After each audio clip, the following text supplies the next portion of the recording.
sex education, I don't think that like a lot of schools really like take it seriously. And when I was in high school, or when I was in middle school, they like separated the boys and girls and like taught us like feminine hygiene, like how to shave your legs, and like you could answer questions and stuff. And then like once we got into high school, we were put together like in a health class.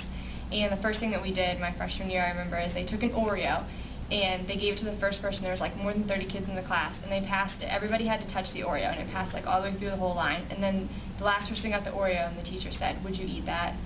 And they were like, "That's what sex is. Like, do you want to be that person that has like been around, and like if you get married, do you want your husband to be like, oh, they've already been with 30 other people, like that's gross. How many people have they been with too on top of that?" So they were like trying to prove a point that it's like nasty, I guess. And then like the next year they brought a banana in and condoms, and they were like, they didn't tell you that they wanted you, they like didn't show you how to do it. Like they didn't open it, they didn't do anything.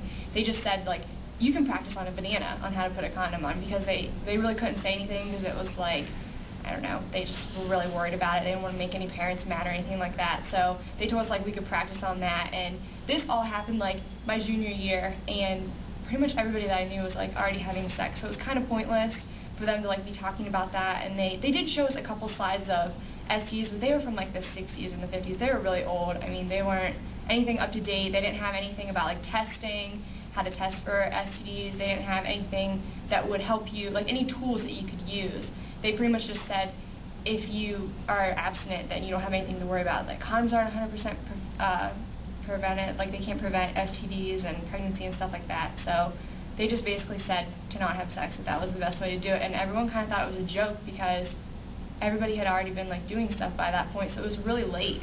So I don't know, that's just what I learned in high school, and I just thought it was pointless. I mean, it would be better if they did something that wasn't abstinence.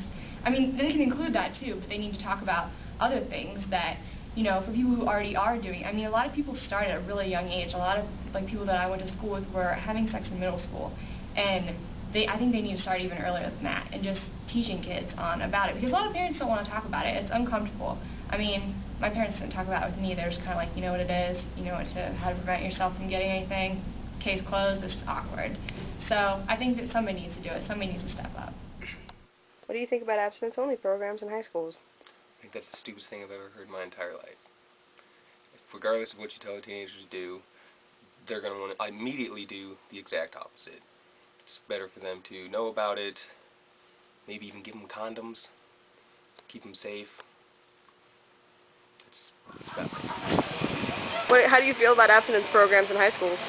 They're good, but I think it's more the family's job to do it. And teach them about abstinence and whatnot. These kids should not be having sex. Because I didn't, so nobody else. Because plenty of high school girls nowadays that are getting pregnant haven't even talked to their parents about sex, so they don't even really know what they're doing, if they're supposed to be doing it, if they're ready to do it. It's just, it would benefit so many kids nowadays. Abstinence Plus is a great idea. We've got the right to choose it.